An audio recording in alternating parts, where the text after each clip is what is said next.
এই এক্সপ্লেনটি শুরু করার আগে তোমাদের কাছে আমার বিশেষ রিকোয়েস্ট, যদি হাতে কোনো কাজ থাকে তাহলে সবকিছু পজ করে একটু নড়ে চড়ে বসে পড়ো আজকের এক্সপ্লেন দেখার জন্য। কারণ এটা এমন এক মুভির এক্সপ্লেন হতে চলেছে যাকে বলা হয় ভায়োলেন্সের বাপ। ইন্ডিয়ার ফিল্ম হিস্ট্রিতে এরকম ভায়োলেন্স আর অ্যাকশনে ভরপুর মুভির জুড়ি মেলাভার। বলছিলাম 2024 সালে রিলিজ হওয়া মুভি যার নাম মার্কো, আমার দেখা one of the most action আর ভায়োলেন্সে ভরপুর একটা মুভি। প্লিজ ভিডিওটা না টেনে শেষ করার অনুরোধ জানাচ্ছি, তাহলে তুমিও বুঝতে পারবে আসলে এটা কি এক মাস্টারপিস বানিয়েছে। একবার দেখা শুরু করলে সময় কোন দিক দিয়ে চলে যাবে তুমি টেরও পাবে না। তাই অনুরোধ রইল এই এক্সপ্লেনটি দেখার পরে একবার হলো এই মুভি তোমরা দেখে নিও। ভায়োলেন্স আর অ্যাকশন কত প্রকার আর কি আর একজন ওয়ান ম্যান আর্মি তার পরিবারের হত্যার প্রতিশোধ নিতে কি পরিমাণ ভায়োলেন্স হতে পারে তার সবই রয়েছে আজকের ভিডিওতে। তাহলে চলো পেঁচাল বন্ধ করে একটি সাবস্ক্রাইব করে দিয়ে শুরু করি আজকের এক্সপ্লেনেশন। মুভির শুরুতে আমাদের দেখানো হয় একটি বিধ্বস্ত পরিবারকে, যেখানে দেশের কুখ্যাত এক কসাই তার লোকজন দিয়ে এই পরিবারের প্রত্যেকটা মানুষকে ধরে এনে একে একে মেরে ফেলছে। কেউ বা গুলি করে, কেউ বা মুখের মধ্যে হাত ঢুকিয়ে সম্পূর্ণ মুখটাই ছিঁড়ে ফেলছে। এমনকি সেই বাসার ছোট ছোট বাচ্চাদেরও এরা ছেড়ে দেয়নি। কাউকে উপর থেকে ফেলে দিয়ে, কাউকে বা ফাঁসিতে ঝুলিয়ে খুবই নির্মম ভাবে এই পুরো পরিবারকে তারা শেষ করে দিচ্ছে। শুধু এটুকুই না, সেই বাসায় থাকা এক গর্ভবতী মেয়েকেও এই সিরিয়াস অবস্থায় তারা কঠিন বিভৎসভাবে খুন করে, আর এরপর তারা পুরো পরিবারকে শেষ করে দিয়ে সেখান থেকে চলে যায়। এখন কথা হলো এই কসাই কেন এই পরিবারের সবাইকে এত নির্দয়ভাবে হত্যা করলো, আর সব থেকে বড় প্রশ্ন হলো এই পরিবারটা আসলে কার। উত্তর জানতে হলে আমাদের বেশ কয়েক মাস আগে ফিরে যেতে হবে। মুভি সহজে বোঝার জন্য এখানে তোমাদের আগে দুইটা ভয়ানক পরিবারের সাথে পরিচয় করিয়ে দেয়। এই হলো শহরের বিশাল গোল্ড মাফিয়া জর্জ। পুরো শহরের গোল্ড সিন্ডিকেট তার ইশারায় চলে। তার পরিবারে তার স্ত্রী ও ছোট কয়েকজন ছেলে মেয়ে সহ তার একটি বোন রয়েছে যার নাম সোনিয়া। জর্জেরা মূলত তিন ভাই, সে ও তার ছোট ভাই ভিক্টর, আর আরেকজন হলো ভায়োলেন্স ওয়ান ম্যান আর্মি যার নাম মার্কো। তবে জর্জ তার গোল্ডের ব্যবসা ও এই শহর সুরক্ষিত রাখতে মার্কোকে ইন্ডিয়া থেকে ইতালিতে সরিয়ে দিয়েছে, যেন সে কোন রকম খুন খারাপি না করে। আর সে তার ছোট ভাই ভিক্টরকে আদর যত্ন করে নিজের কাছে বড় করেছে। অন্যদিকে আরেক গোল্ড মাফিয়ার পরিবারকে দেখানো হয়। এই মাফিয়ার নাম টনি পিটার, যে নিজেও একজন গোল্ড বিজনেসম্যান, আর সে হলো জর্জের বর্তমান পার্টনার। টনির পরিবারে শুধুমাত্র তার দুই ছেলে রয়েছে। বড় ছেলের নাম সাইরাস, যে একজন কুখ্যাত কসাই, আর ছোট ছেলের নাম রাসেল, যে তার বাবার সাথে গোল্ডের বিজনেস সামলাচ্ছে। এই হলো দুই পরিবারের পরিচয় পর্ব। এবার জেনে নেওয়া যাক কি এমন হলো যে এই দুই মাফিয়া একে অন্যের চিরশত্রু হয়ে উঠল। মূল ভিডিও শুরু করার আগে একটি বিজ্ঞাপন রয়েছে, সেটি এখন প্লে করে দিচ্ছি যেন মুভির কাহিনী বুঝতে তোমাদের অসুবিধা না হয়। তোমাদের একটি অ্যাপ্লিকেশন সম্পর্কে বলি যেটি সবচাইতে বিশ্বস্ত, আর এই অ্যাপের স্পন্সর পিএজি এবং সেরিয়া। 17 নভেম্বর থেকে শুরু হতে যাচ্ছে আন্তর্জাতিক মাস্টার লিগ। তাই সমস্ত ক্রিকেট প্রেমীদের কাছে তোমার প্রিয় দলকে সমর্থন করার এটাই দুর্দান্ত সুযোগ। এই অ্যাপে তুমি ম্যাচের সমস্ত লাইভ ফলাফল দেখতে পারবে এবং সেই সাথে ম্যাচটিও লাইভ দেখতে পারবে। এখানে স্কোরের পূর্বাভাস দিয়ে বাজিয়ে ধরতে পারবে, উদাহরণস্বরূপ কোন দল জিতবে, কোন দল কত রান করবে এবং কে সর্বোচ্চ স্কোর পাবে ইত্যাদি ইত্যাদি। এছাড়াও বিএমডব্লিউ গাড়ি, আইফোন, ল্যাপটপ এবং আরো অনেক নগদ পুরস্কার জেতার সুযোগ রয়েছে। এছাড়াও বিভিন্ন ধরনের গেম রয়েছে যা তোমার পছন্দ মতো বেছে নিতে পারবে। রেজিস্ট্রেশনের সময় আমার প্রোমো কোড বিডি স্টোরি ব্যবহার করে তোমার প্রথম আমানতের উপরে পেতে পারো 30,000 টাকা পর্যন্ত বোনাস। আর এই টাকা সহজে আইপে, উপায়, ব্যাংক, নগদ এবং অন্যান্য সহজ পদ্ধতির মাধ্যমে তুলেও নিতে পারবে। তাহলে আর দেরি না করে পিন কমেন্টে থাকা লিঙ্ক থেকে রেজিস্ট্রেশন করে ফেলো আর হাজার হাজার টাকার বোনাস জিতে নাও। তবে আমরা যেই বিজ্ঞাপনে দেই না কেন যেখানে আর্থিক লেনদেনের বিষয় জড়িত থাকে, সেখানে আগে জেনে বুঝে বা প্র্যাকটিস করে নিজ দায়িত্বে ইনভেস্ট করার পরামর্শ রইল। এবার চলো মুভির মূল এক্সপ্লেনেশন শুরু করি। একদিন রাতে দেখা যায় ভিক্টর তার বন্ধু ওয়াসিমের সাথে বক্সিং ম্যাচ খেলা দেখে বাসায় ফিরেছিল। আসলে তারা দুজনেই ছিল কলেজের বন্ধু। ভিক্টর চোখে দেখতে পেত না বিধায় ওয়াসিম বক্সিং ম্যাচের সকল কিছু ভিক্টরকে বুঝিয়ে বলতো, আর সে এভাবে তার লাইফ এনজয় করত তার বন্ধু ওয়াসিমের সাথে।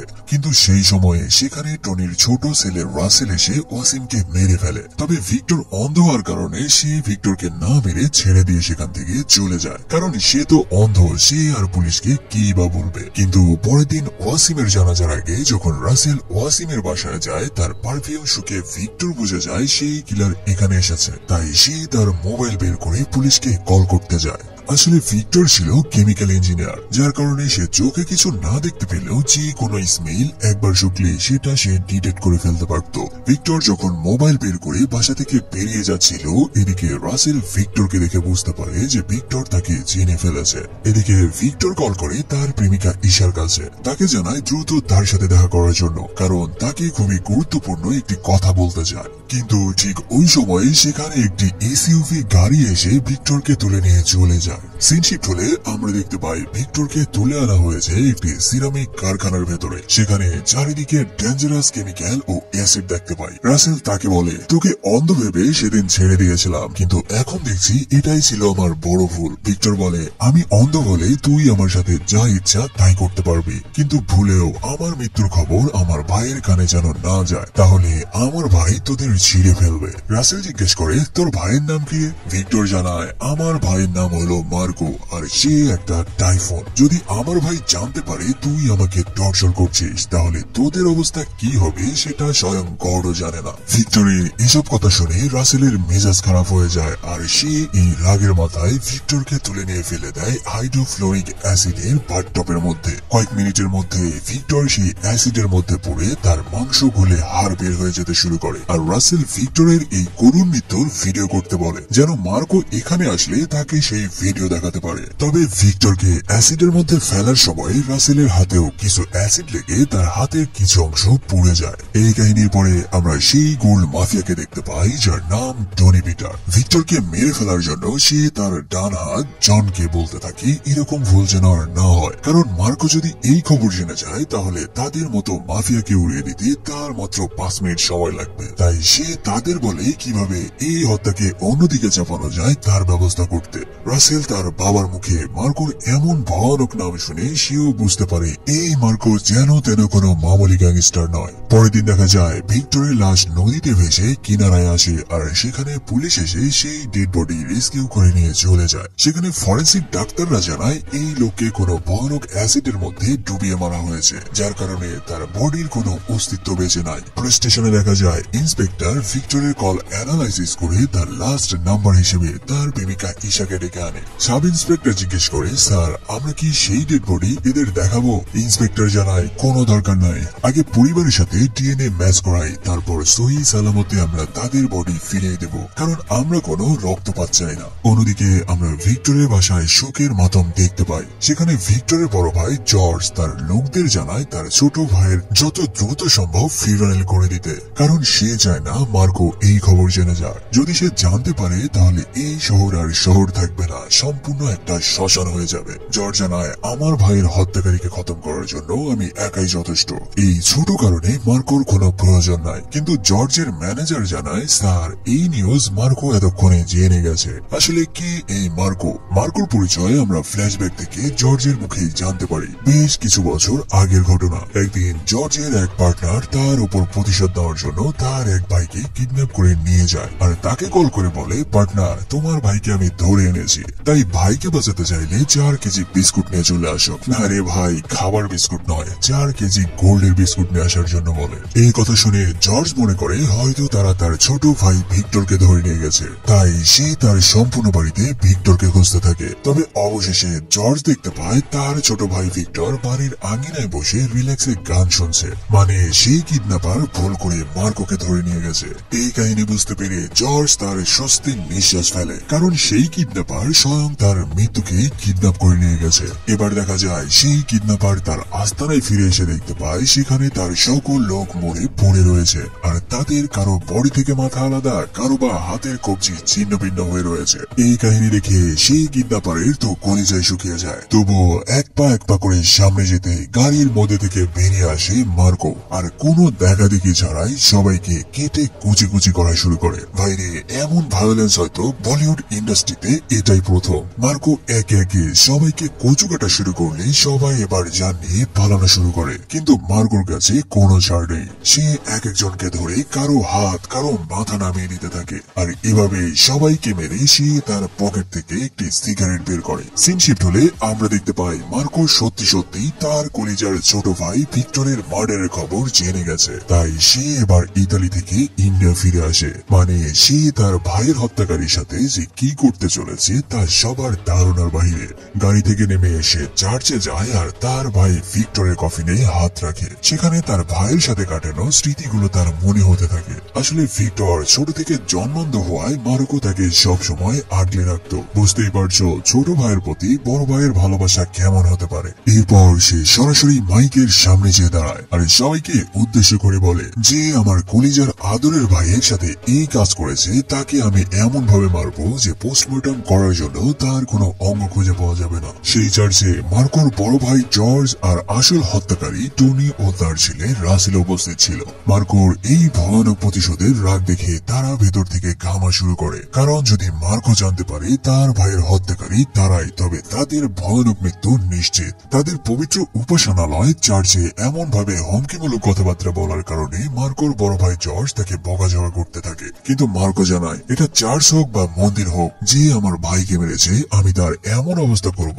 যে তার দেখার মতো কোনো অবস্থা থাকবে না। এরপর জর্জ তার সিন্ডিকেটের সবাইকে ডেকে মিটিং এ বসায়, কারণ মার্কো ভায়োলেন্স হওয়ার আগেই সেই খুনিকে খুঁজে বের করতে হবে। আর জর্জ নিজের হাতে তার ভাইয়ের খুনিকে জবাই করে হত্যা করতে চায়। এখানে আমরা জর্জের পার্টনার টনিকে দেখতে পাই। সে জর্জকে বলে, তুমি কোনো টেনশন করো না বন্ধু, তোমার ভাই মানে আমারও ভাই, তুমি এই কাজ আমার উপরে ছেড়ে দাও। ভিক্টরের খুনি যেখানে লুকিয়ে থাকুক আমি তাকে ধরে এনে তোমার পায়ের নিচে ফেলবো। এবার তো বুঝতেই পারছো খেলা কোন দিকে মোড় নিবে। এখানে সে তার ছেলে রাসেলের সাথে জর্জের পরিচয় করিয়ে দিয়ে বলে, আমার ছেলে একাই যথেষ্ট সেই খুনিকে খুঁজে বের করতে। ঠিক ওই সময়ে সেখানে এসে দাঁড়ায় মার্কো। এসব দেখে মার্কো বলে, এসব বাচ্চা পোলাপানির কোনো দরকার নাই। কিন্তু সিন্ডিকেটের একজন জর্জকে বলে, তোমার ভাইয়ের আসলে কোনো ধারণা নাই যে আমরা কত বড় মাফিয়া। হঠাৎ মার্কো সেই সিন্ডিকেটের ঘাড় চেপে ধরে তার ঘাড় মোটকে তাকে সেখানে মেরে ফেলে। এবার যাওয়ার আগে মার্কো বলে, তোদের আসলে আমার সম্পর্কে কোনো ধারণা নাই যে আমি কি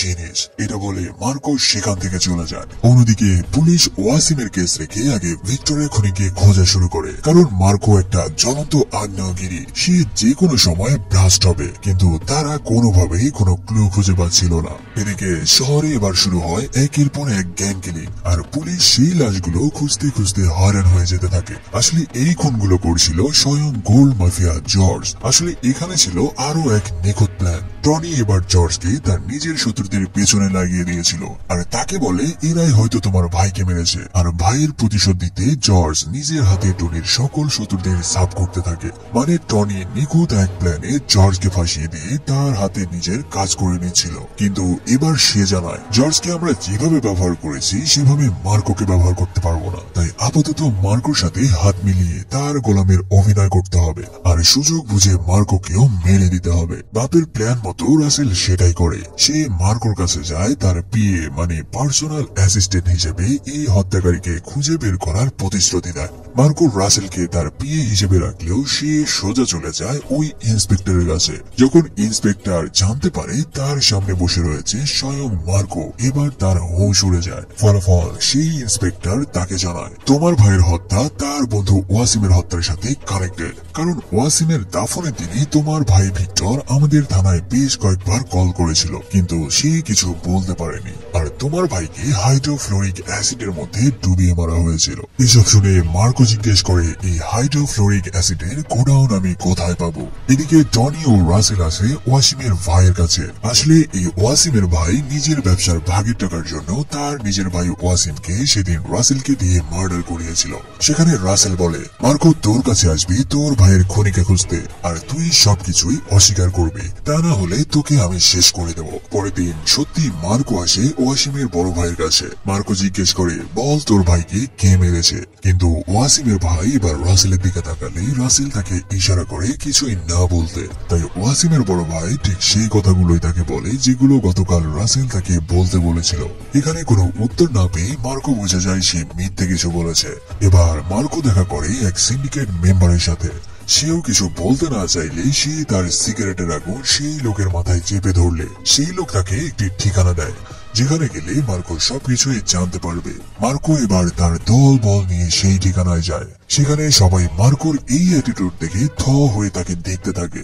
আসলে এটা ছিল একটি বক্সিং ক্লাব, আর এখানে সবাই বক্সিং এর উপরে বেটিং খেলতো। সেখানে মার্কো গেলে রিং এর ভিতর থেকে একজন মার্কোকে তার সাথে ফাইট করতে বলে। আসলে এই লোকগুলো ছিল রাসেলের লোক। প্ল্যান ছিল মার্কোকে এখানে খেলার নাম দিয়ে বেদম পিটিয়ে হত্যা করা, কিন্তু এরা তো জানে না মার্কো কি জিনিস। মার্কো গেট খুলে ভেতরে গেলে রিং এ থাকা সেই বক্সার বলে, তুই খুব বড় ভুল করেছিস এই আস্তানায় ঢুকে পড়ে, কারণ একবার যে এখানে আসে সে আর কোনোদিন বাইরে বের হয় না। সেই বক্সার বলে, শুনেছি তোর ভাইয়ের নাকি ছিন্ন ভিন্ন বডি পাওয়া গিয়েছিল, কিন্তু আজকে তোর বডিও কেউ পাবে না। এটা বলে সে মার্কোর সানগ্লাস খুলে নিজের চোখে পড়তে মার্কো এক ঘুষি মেরে তাকে শুইয়ে দেয়, আর সেই সানগ্লাস নিজের হাতে ধরে নেয়। এবার সে বলে, তুইও একটা বড় ভুল করে ফেলেছিস আমার ভাইয়ের নাম নিয়ে। এটা বলে সে তাকে উড়াধুরা মারা শুরু করে। মার্কো তার হাত ভেঙে কুচি কুচি করা শুরু করলে বাহির থেকে আরো গুন্ডা রিং এ ওঠা শুরু করে, তবে সে তাদেরকেও মেরে পাটপাট করে দিতে থাকে।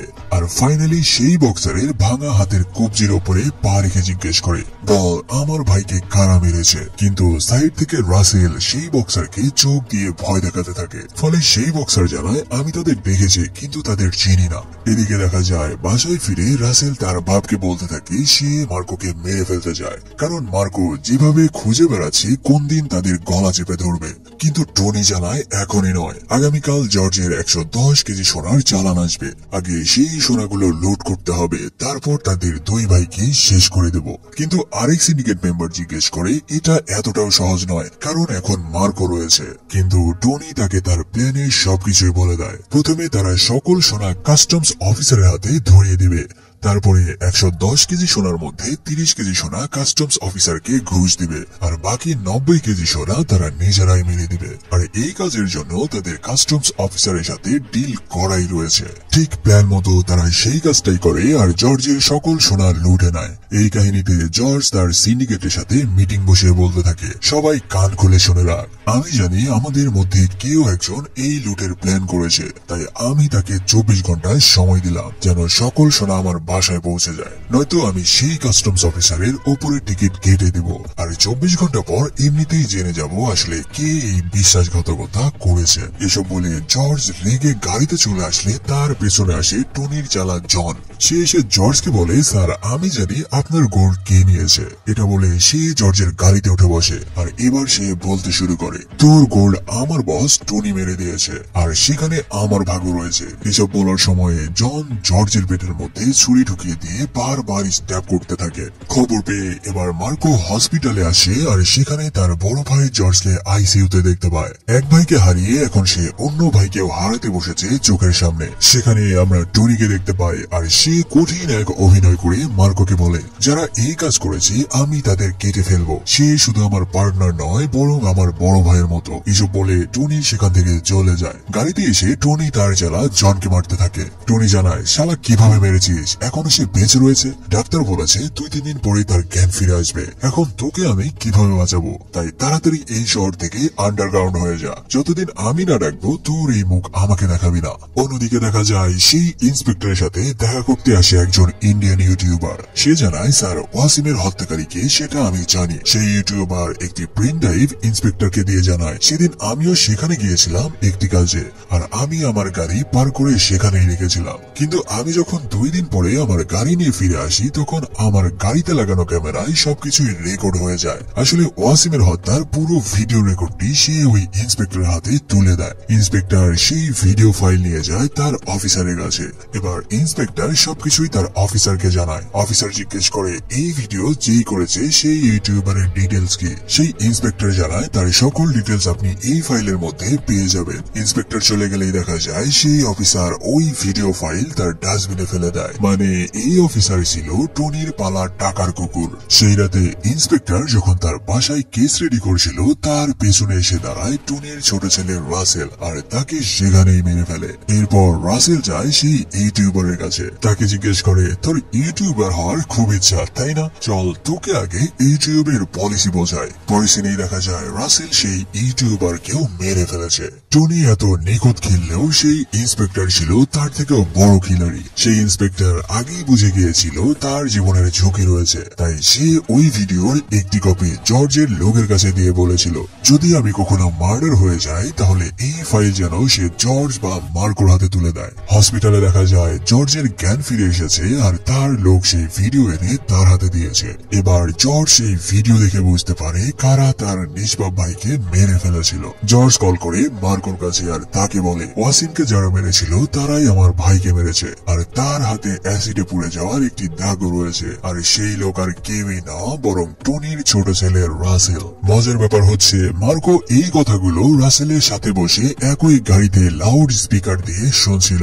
মার্কো কিছু করার আগেই পেছন থেকে মার্কোর গলায় দড়ি দিয়ে পেঁচিয়ে ধরে, আর রাসেল সেই ভিডিও মার্কোকে দেখানো শুরু করে যে কিভাবে তার ভাই ভিক্টরকে তারা অ্যাসিডের মধ্যে ফেলে মেরে ফেলেছিল।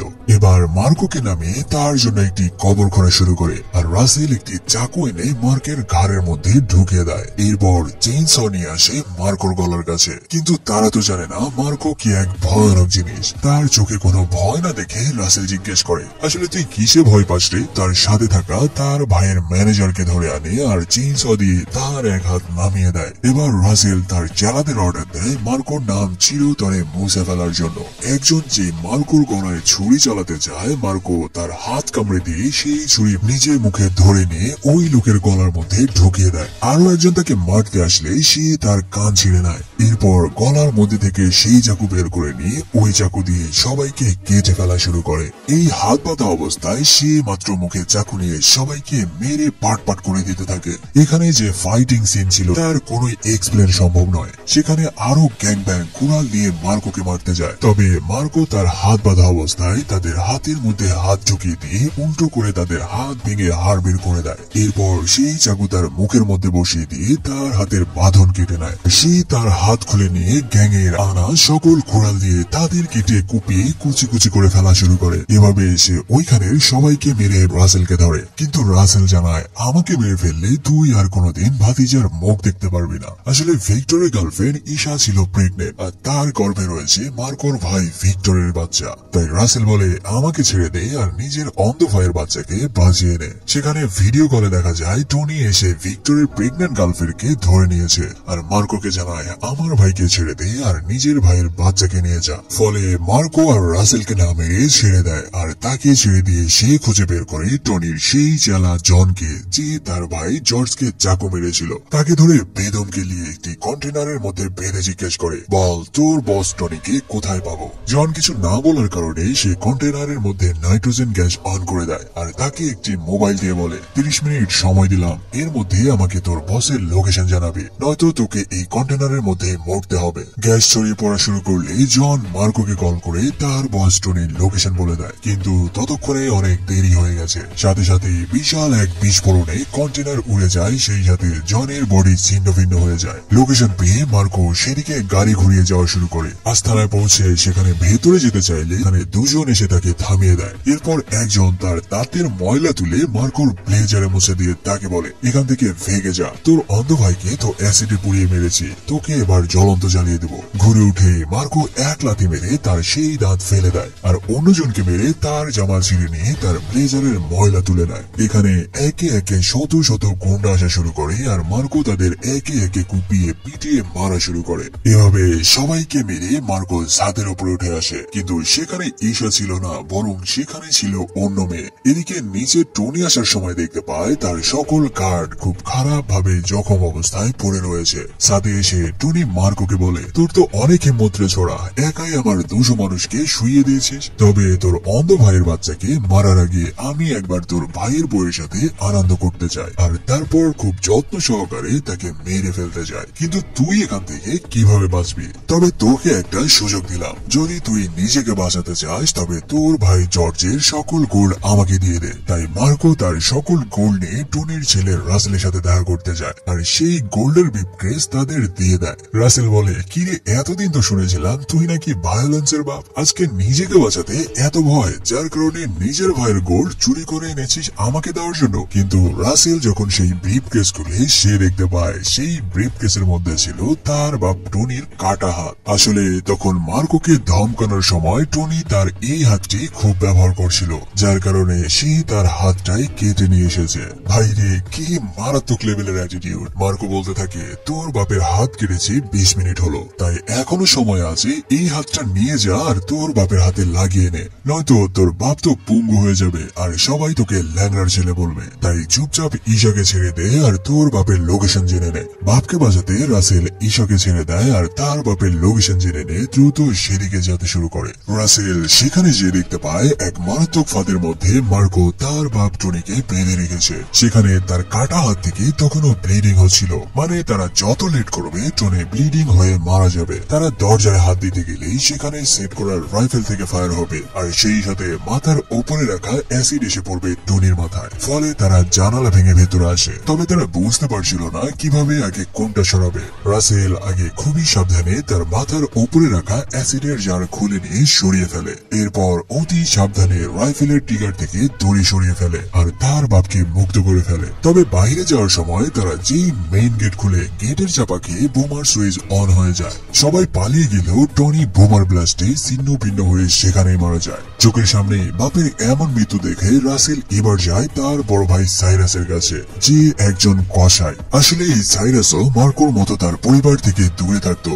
তবে যখন সে জানতে পারে তার বাবা আর বেঁচে নাই, সে তার ছোটবেলার স্মৃতি মনে করতে থাকে। সে তার বাপের কাটা হাতটুকু একটু দেখে দিয়ে সেখান থেকে চলে যায়। সাইরাস চলে গেলেই দেখা যায় সে মানুষ কেটে টুকরো টুকরো করে রেখেছে। এদিকে জর্জ খুঁজতে খুঁজতে ওয়াসিমের ভাইকে ধরে আনে আর তাকে বরফের ওপরে রেখে ফাঁসিতে ঝুলিয়ে দেয় আর এভাবেই তাকে মেরে ফেলে। এদিকে সাইরাস তার বাসায় ফিরে আসে আর তার ভাই রাসেলকে জিজ্ঞেস করে, সেই কে যে আমার বাবাকে মেরেছে? রাসেল জানায় ওর নাম মার্কো। সেই রাতে ঈশার ডেলিভারি পেন শুরু হলে বাসায় ডাক্তার আনা হয় তার ডেলিভারি করানোর জন্য, কিন্তু বাইরে এদিকে এসে উপস্থিত হয় সাইরাস ও রাসেল। পুরো বাড়ির ইলেকট্রিসিটি শাটডাউন করে দিয়ে তারা একের পর এক গ্রেনেড ফেলা শুরু করে বাসার মধ্যে। মার্কো বুঝতে পারে এবার তার আসল রূপ দেখাতে হবে। সে বাসার মহিলা আর বাচ্চাদের একটি সেফ জায়গায় রেখে বাইরে বেরিয়ে যায় আর ভেতরে জর্জ একাই সবাইকে মেরে পাট পাট করে দিতে থাকে। বাইরে মার্কো এসে সবাইকে মেরে শুইয়ে দেওয়া শুরু করে। সে তাদেরই গান আর রাইফেল তুলে নিয়ে উড়াধুরা ফায়ার করে তাদের কিল করা শুরু করে। কিন্তু এদিকে অন্য একটি দল বাসার ভেতরে ঢুকে যায় আর বাসার মহিলা বাচ্চাদের হোস্টেজ করে নেয় আর সাইরাস এসে জর্জকে ধরে নেয়। সে তার চাকু বের করে আস্তে করে জর্জের গলা ফাঁসিয়ে দিয়ে তাকে সেখানেই মেরে দেয়। অন্যদিকে রাসেল বাসার ভেতরে ঢুকে সামনে যাকে পায় তাকেই হত্যা করা শুরু করে। সে কোনো বাচ্চা বা ছোট বড় দেখে না, পাইকিরি ভাবে মারা শুরু করে। বাইরে সবাইকে মারতে মারতে মার্কো এসে পড়ে সাইরাসের সামনে। তবে এবার সাইরাস সেই ছুরি মার্কোর বুকের মধ্যে ঢুকিয়ে দেয়। তবে মার্কো সেই চাকু বের করে আনে, কিন্তু এখানে মার্কো সাইরাসের সাথে পেরে উঠছিল না। সাইরাস তাকে মেরে বেঁধে ফেলে আর এদিকে রাসেল মার্কোর সামনেই তার ছোট ছোট ভাতিজাকে গ্যাসের সিলিন্ডার দিয়ে থেতলি হত্যা করে। এরপর রাসেল গুলি করে মার্কোর ভাবিকে মেরে ফেলে। তারপর তার ছোট ভাতিজিকে উপর থেকে ফেলে দিয়ে মাথা ফাটিয়ে মেরে ফেলে। এবার সাইরাস এসে ধরে মার্কোর মাকে। সাইরাস তার দুই হাত মার্কোর মায়ের মুখের মধ্যে ঢুকিয়ে দেয় আর দুই দিক দিয়ে টেনে মুখটাই ছিঁড়ে ফেলে। এরপর তাকেও খুব খারাপ ভাবে হত্যা করে। উপর থেকে ধরে আনা হয় মার্কোর বোন সোনিয়াকে আর সাইরাস এসে তার গলার উপর পা চেপে ধরে। কিন্তু ঠিক ওই সময় সাইরাস শুনতে পায় উপরের ঘরে আরো একজন রয়েছে। তাই সে উপরের ঘরে গেলে ভিক্টরের প্রেগনেন্ট গার্লফ্রেন্ড ঈশাকে গুরুতর অবস্থায় দেখতে পায়। সে আগে সেখানে ডক্টরদের মেরে দেয়। এরপর সে ঈশার পেটে এক চাপ দিয়ে বাচ্চা বের করে নেয় আর সেই সাথে ঈশার মুখের মধ্যে চাকু ঢুকিয়ে দিয়ে তাকেও মেরে ফেলে। এরপর নিচে এসে সেই বাচ্চাটাকে অন্যজনের হাতে ধরিয়ে দেয়। তারপর সোনিয়ার ঘাড়ের মধ্যে রড ঢুকিয়ে দিয়ে তাকেও মেরে ফেলে। এখন এই পুরো পরিবারের মধ্যে মাত্র দুজনই বেঁচে রয়েছে।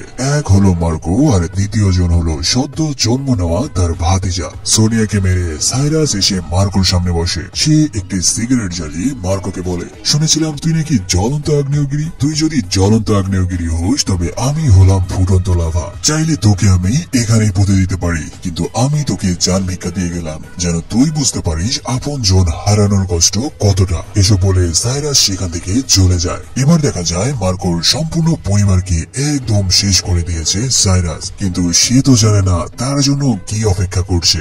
সাইরাস চলে গেলে মার্কো তার হাত ছাড়িয়ে নিয়ে বাথরুমে যায় আর ট্রিমার দিয়ে তার চুল কেটে নেয়। এরপর নিজের কেটে যাওয়া বুকের মাংস নিজেই সেলাই করে নেয়। লম্বা একটি শাওয়ার শেষ করে পুরাই ফ্রেশ ফ্রেশ হয়ে স্যুট বুট পরে রেডি হয়। তারপর সে তাদের পূর্বপুরুষদের ব্র্যান্ডের পারফিউম লাগিয়ে চলে যায় সাইরাসের আস্তানায়। বিশ্বাস করো এখানে যে অ্যাটিটিউড আর বিজিএম ছিল রে ভাই, পুরাই মাথা নষ্ট। তোমরা একবার হলো এই মুভিটা দেখে নিও। মার্কোকে দেখে সাইরাস বলে, আজ থেকে 2 মাস আগে এই অ্যাসিডের মধ্যেই তোর ভাইকে পুড়িয়ে মেরেছিলাম, আজকে তোকেও এখানেই মারবো। এটা বলে সে ওপর থেকে চাপাতির বক্স ফেলে দিলে নিচে থেকে সবাই এসে সেই চাপাতিগুলো তুলে নিতে থাকে। সাইরাস সবাইকে বলে শালাকে কুপিয়ে শেষ করে দেয়, কিন্তু মার্কো দৌড়ে এসে সকলের ঘাড়ের উপর দিয়ে সাইরাসের কাঁধে উঠে যায় আর সরাসরি সাইরাসের বুকের মধ্যে ছুরি ঢুকিয়ে দেয়। এবার মার্কো তাকে বলে, আমিও চাইলে তোকে এখানেই মেরে ফেলতে পারি, কিন্তু আমি তোকে বোঝাবো আপনজন হারানোর কষ্ট কতটা গভীর। আমি তোর সামনে তোর ছোট ভাইয়ের কলিজা ছিঁড়ে বের করে আনবো,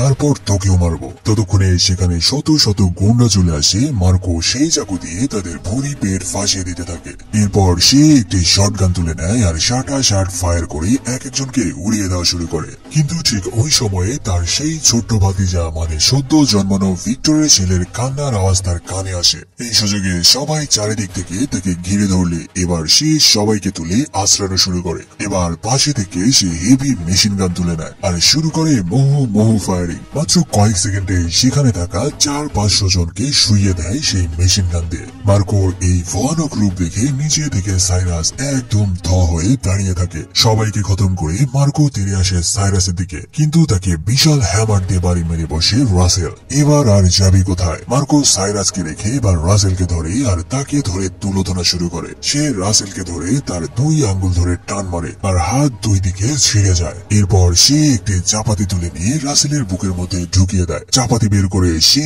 এবার তার হাত রাসেলের বুকের মধ্যে ঢুকিয়ে দেয় আর তার হৃৎপিণ্ড ছিঁড়ে বের করে নিয়ে আসে। এই কাহিনী দেখে সাইরাস নিজেকে বাঁচাতে মার্কোর ছোট ভাতিজাকে তুলে নেয় আর অ্যাসিডের মধ্যে ফেলে দেওয়ার ভয় দেখাতে থাকে। কিন্তু মার্কো তার পুরো পরিবারকে হারিয়ে হিংস্র হায়নার মতো হয়ে গেছে। সে সাইরাসের কোনো কথা কান না দিয়ে তার দিকে তেড়ে যায় আর সেখান থেকে একটি কাটারি তুলে নিয়ে এক কোপে সাইরাসের মাথা নামিয়ে দেয়। আর সেখানে আমরা মার্কোর ভীষণে দেখতে পাই কিভাবে সাইরাস ও তার ভাই মিলে তার পুরো পরিবারকে শেষ করে দিয়েছিল। বডি থেকে মাথা নামিয়ে দিলে সাইরাসের বডি সেই অ্যাসিডের মধ্যে পড়ে যায় আর মার্কো তার হাত থেকে তার ছোট্ট ভাতিজাকে ছাড়িয়ে নেয়। মার্কো এবার তার ভাতিজা ও তার পোষা কুকুরকে নিয়ে সেখান থেকে বেরিয়ে আসলে দেখা যায় সেখানে আর কেউ জীবিত অবস্থায় দাঁড়িয়ে নাই। আর এখানে এই মুভির সমাপ্ত হয়। এই মুভির এক্সপ্লেন যদি তোমাদের গায়ে আগুন জ্বালিয়ে দিতে সক্ষম হয় তবে আমাদের কষ্ট সার্থক। তো বলো এবার এই এক্সপ্লেনটি তোমাদের কেমন লেগেছে কমেন্টে জানাতে ভুলো না। হয়তো মার্কোর দ্বিতীয় পর্ব আসবে, যদি আসে আমি সেটাও এক্সপ্লেন করার চেষ্টা করব। ভিডিওটি ভালো লাগলে সাবস্ক্রাইব করতে ভুলো না। দেখা হচ্ছে এরকম আরো একটি মুভির এক্সপ্লেন নিয়ে। সে পর্যন্ত ভালো থাকো, সুস্থ থাকো।